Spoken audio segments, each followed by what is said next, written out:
I screwed up because the other day I fell asleep with TikTok open on my phone. And so I fell asleep at some point mid scroll.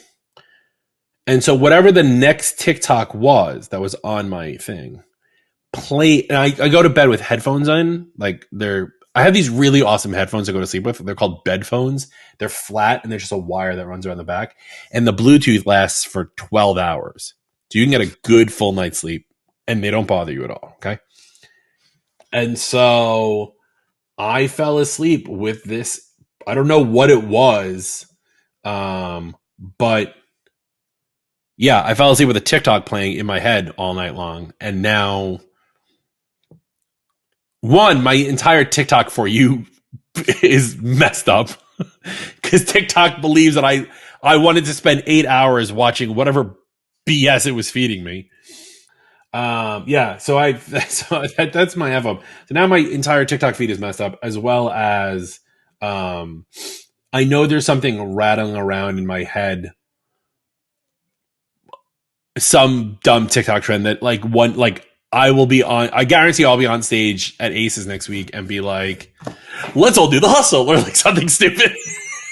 Because it's going to be wait to see that. Because it's going to be in my head and it's going to come out like Manchurian Candidate. And see, this is why we're banning TikTok. This is not why we're banning TikTok. We're banning TikTok because politicians don't understand what freedom of speech is. Ban it here, near, near, near.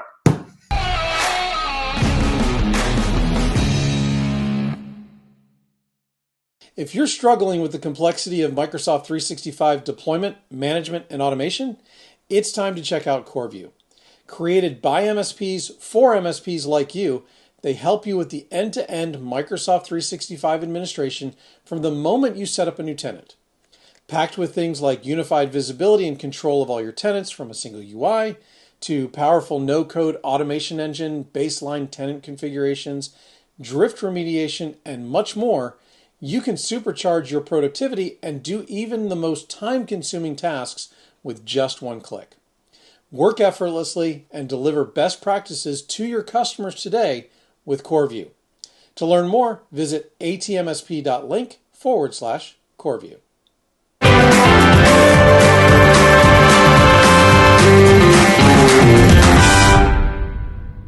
Somebody posted, sales is not chess. One of my favorite insights comes from a book called Chess for Dummies, which teaches the grandmasters that they usually don't need to think more than 2 or 3 steps ahead. The temptation is for immediate players to plan out too much of the game in advance. They imagine steps 2, 3, 4, 5, 6, and even further. The game then takes a turn different from what they envisioned, and they start making wrong moves. Instead of adapting, they stick to their initial plan, playing an imaginary game in their minds. You will run hundreds, maybe thousands of sales meetings throughout your career. Your prospect will probably only have a few choices when they choose their new provider. Make sure you aren't talking past meetings into your new one. Make sure you aren't taking past meetings into your new one. Don't imagine where the sales meeting might go. Be present at the one you're having now. TLDR, if you find yourself blindsided by your prospect, it's because they're having a different sales meeting than the one you're in. Michelle Espinoza. That is an amazing post. I have no comments because I think you're dead right, Michelle. The joke side of that is that my wife's name is Michelle. The amount of times I've said I think you're dead right, Michelle, is absolutely once 4 seconds ago when I just said it to Michelle Espinoza. And every sales meeting is different. You cannot go into a sales meeting like you can have and we talked about this a little bit an episode or two ago. You can go in with your plan of attack, right? In terms of or you're not a plan of attack, the way you want to host that, like my way of doing like 3 sales meetings or whatever. You can go with that, but every meeting is going to be different. And so you can try to formulate and get them to fit into the rules of your game, but you have to be listening to everything that the person's saying because every client can be different. This is a big problem that I have in general with everyone trying to standardize on everything. You know what? I'm going into an episode. Here we go. All right. Buckle up, Buttercup. Fix my sweatshirt. That was a fun from the group. Elevate your IT managed service provider business with SuperOps, the all-in-one platform that integrates RMM and PSA. Powered by AI-driven insights and automation, SuperOps helps you stay ahead, streamline operations, and boost efficiency. Are you ready for operational excellence? Find out more at atmsp.link/SuperOps.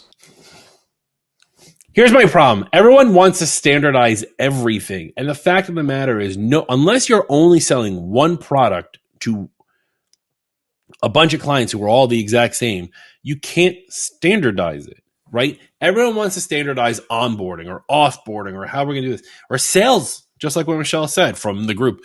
Like you can standardize certain procedures. You cannot standardize all of them because no two clients are the same. Point in fact, yes, we can standardize by saying we're putting them into email, but which email distribution groups are they going to go into? Automatically, they're different, or maybe they don't have distribution groups at all. Like, there's always these slight differences, and I think too many of us believe that standardization is a very rigid thing. And it has to be like, it's 100% standardization or nothing. And I'm like, it's neither of those. It's like a 5% standardization. I don't know. But, it's my Peter Griffin. That really grinds my gears. Okay, but there's a place where this came from, right? Yeah, I had an argument with my team yesterday. No, that's not what I mean. I don't mean your psychotic rant. What I mean is, as this industry has evolved, right? Yeah. We've moved from consultants to selling IT services, outsourced IT help desk, project work, whatever you want to call it. And now we've gotten into the place where that stuff is commoditized. Yeah. And that stuff you can standardize the processes on a lot, right?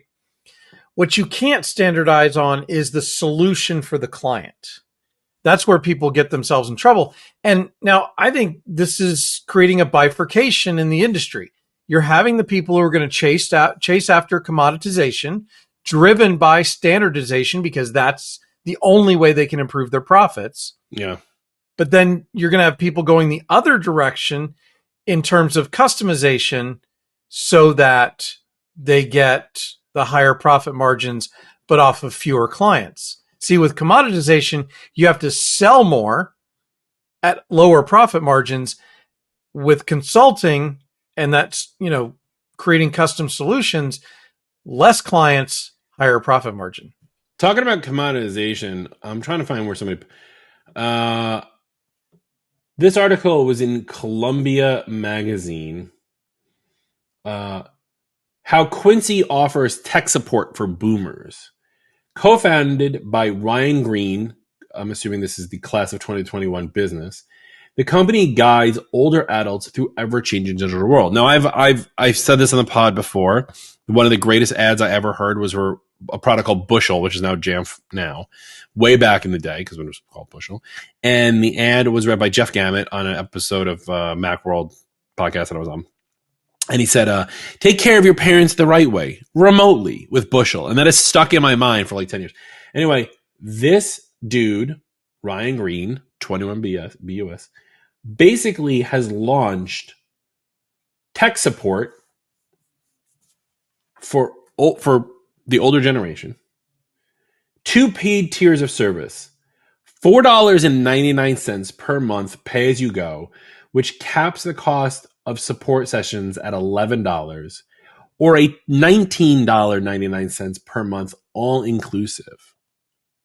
He's offering tech support for $20 a month to your grandmother. Mm-hmm. You want to talk about a race to the bottom? And like,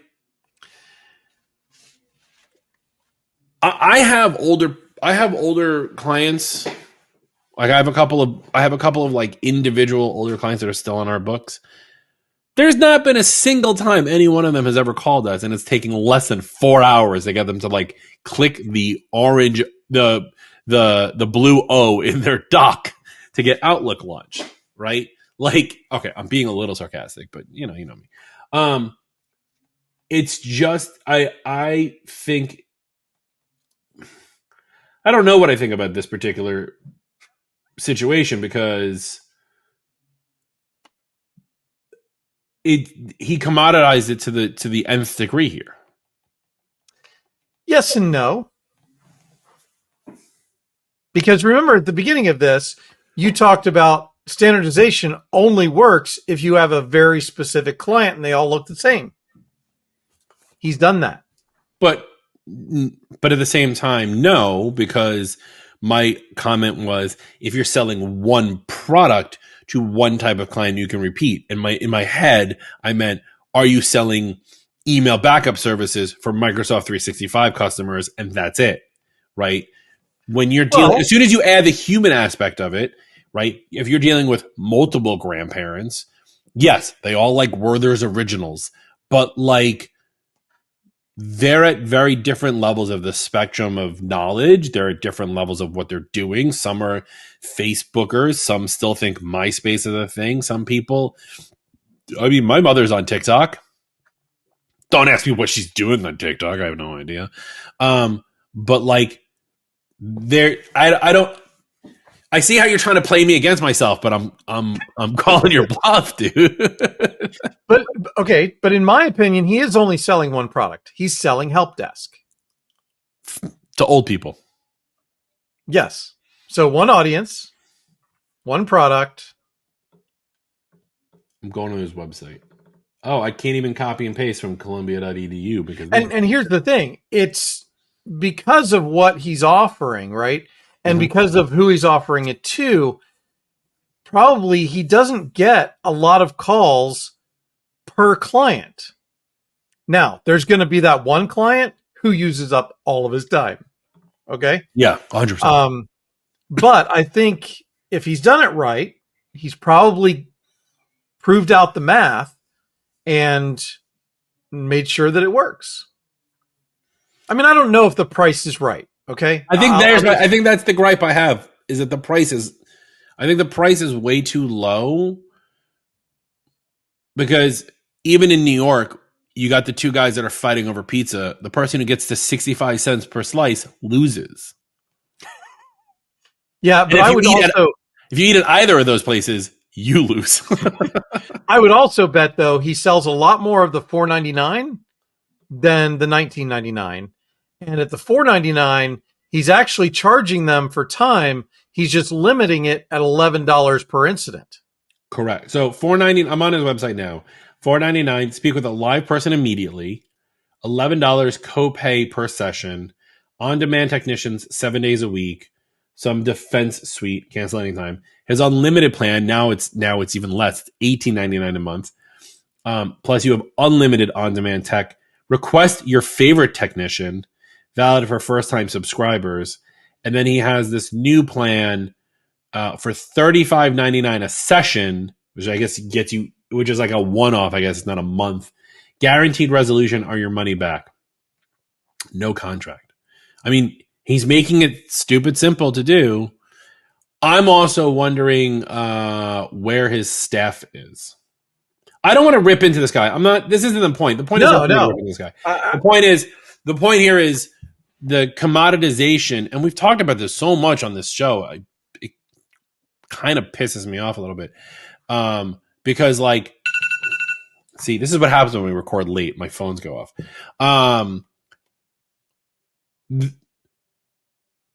If you commoditize our product, and I mean our as in the audience who's listening, if you commoditize our product, none of us will win. You think you're going to be smarter than everyone else by being like, I'm going to sell unlimited IT services for $99 a month to your entire staff. You're going to go out of business. And you're going to hurt the rest of the industry. And a lot of people probably don't care about hurting the rest of the industry, but let's talk about how you're going to hurt yourself. Because unless you are the sole IT person in all of Bumble, Montana, And I'm only saying that because I don't know anything about Montana, so I apologize if you're from Montana. You know, there's only so much you can do. I think it's funny because like I was on a call yesterday with somebody. I don't want to talk about who, but this particular person. And they're in a relatively major metropolitan area, and they're new to the game, right? They just started and they don't have any clients yet, and they're kind of like running out of money a little bit. And they were like, I don't know how to get clients. I don't know what to price my stuff at. Like, I'm getting some people in the door, but like, I think I'm priced too high, or or maybe I'm priced too low. And I'm like, just ask the other people in the area. We have like a friendship amongst them, right? And keep in mind, Apple people are different than like we have the ACN community, we have Mac admins, we have a bunch of things. I was like, just ask them. And the person was like afraid to. And I was like, okay, well, here's the going rate as far I know it. Like, or work your way up. But like, he understood the idea behind like not commoditizing the product, right? He wants to be able to work with, but the community itself was like, we'll help you. We'll do whatever. I gave him a free one-on-one session yesterday to like go through like all of his gripes with starting his business. I forgot where I was going with that story. Dude, it's another filler episode. Dear All Things MSP, Eric and I would like to take this moment to apologize for the fact that we didn't plan in advance for today's episode. The fact of the matter is I had a client who needed me at the normal time we record, so we bumped it back. And in doing so, apparently I have messed up the space-time continuum, and therefore neither Eric nor myself have any idea what's going on. That, plus the day we're recording this, I'm leaving in 2 days to go host a conference for a week, so like my brain is elsewhere. But I love you all, and thanks for listening. And all the fish. Well, and the other thing that I don't know if you caught, Justin, but about, 45 seconds, a minute ago, my power went out. I'm just talking. I didn't even notice. Well, because I'm on a laptop that obviously has a battery and, and for some reason the lights didn't flicker. That's the part that I don't get. We're really going for that good sponsorship money right now. It's entertaining, if nothing else. But anyway, to get back to the topic, because I think... You have a topic? What you brought up, yes. We made a topic out of that article. Yeah, out of this article. Because there's a different story than just the commoditization piece there, right? Yeah. And we talk about this a lot. We talk about the diversity of business models in this industry. Because, a lot of people really don't like residential. And basically that's what that is. That's residential. Yeah. Although he's even further narrowing down the niche, which is a good thing. Yes. And it just goes to show that if the numbers are right, if the numbers work for him, there is nothing wrong with that business model.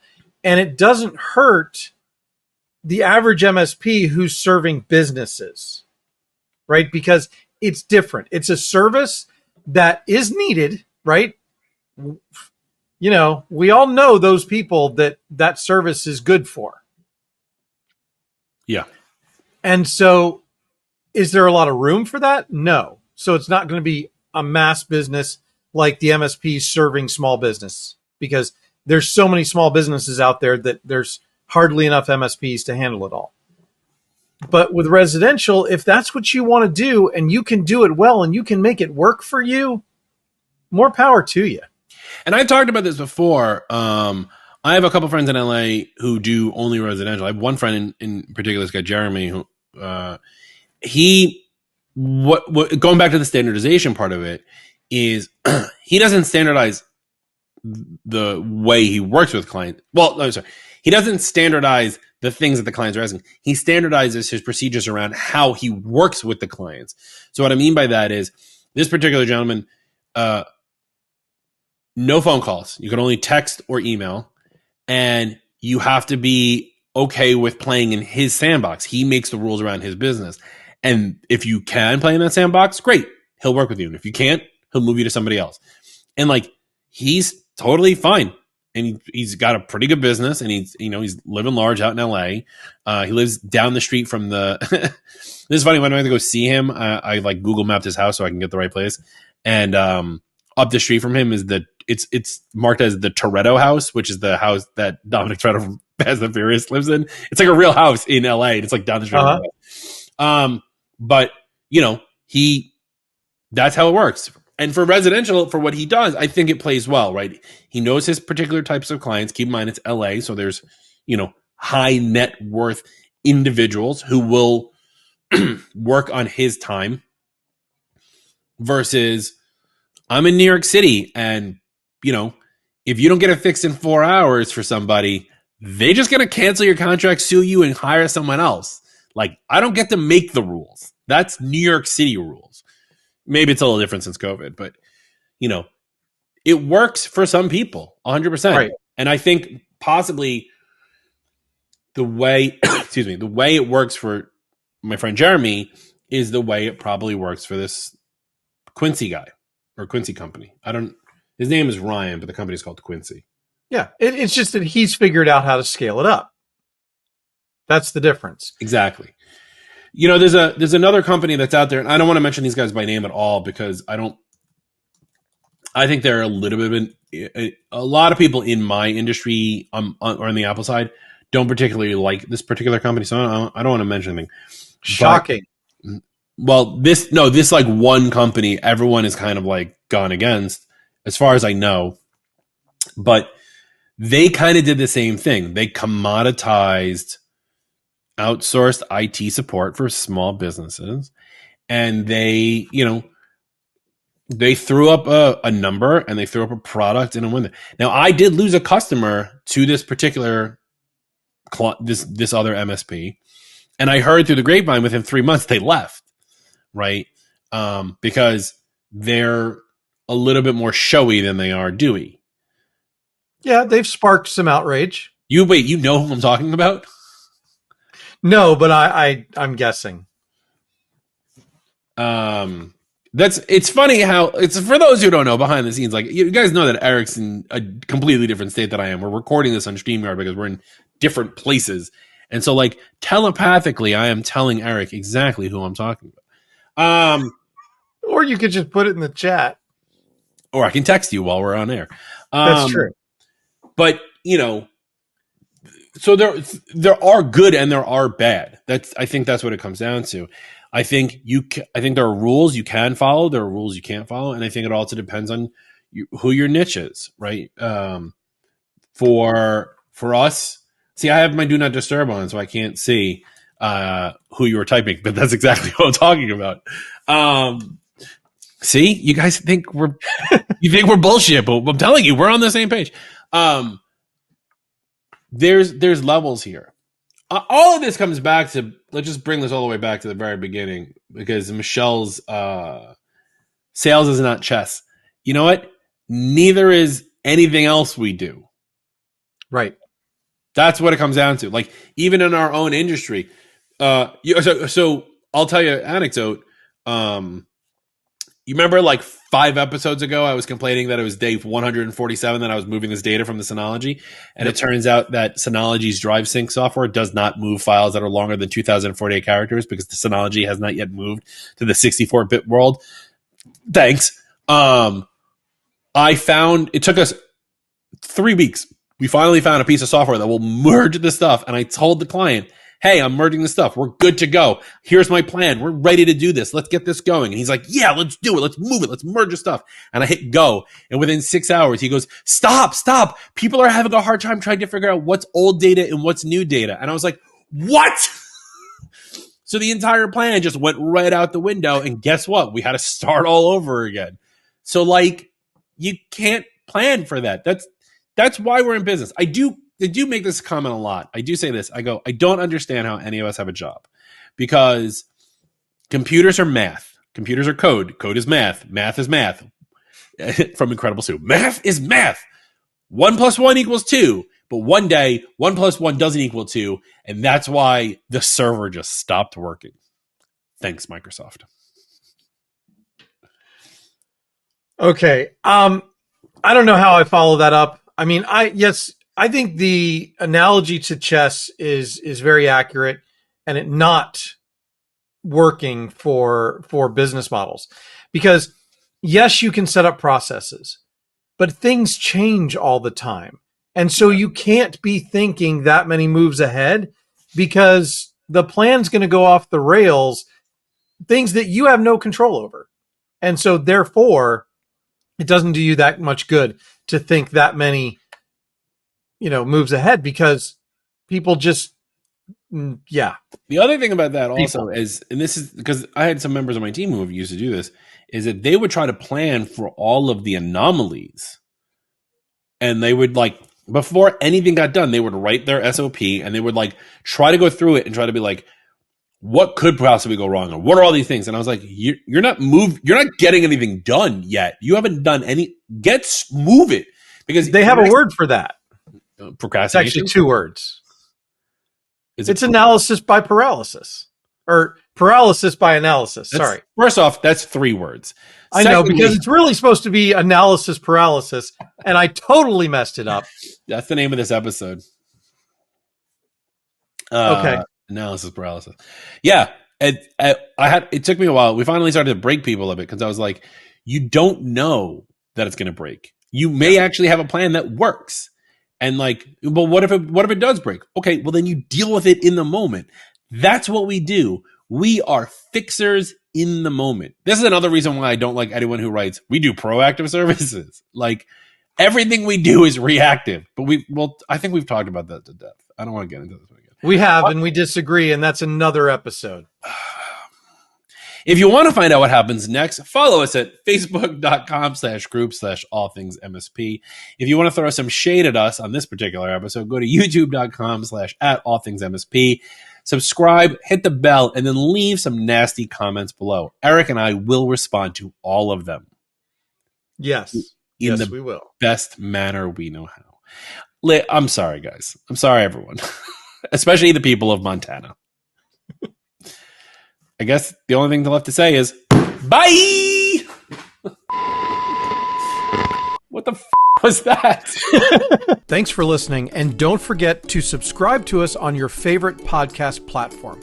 You can also follow us on Facebook, but better yet, go ahead and join the Facebook group. You can also follow us on Instagram if that's your thing. And make sure you subscribe to our YouTube channel at All Things MSP to catch us in all of our video glory. And last but certainly not least, if LinkedIn is your thing, you can follow us there as well. And a special thank you to our premier sponsors, SuperOps, MoveBot, Gozinta, EasyDmark, and Comtech. And we also want to thank our vendor sponsors.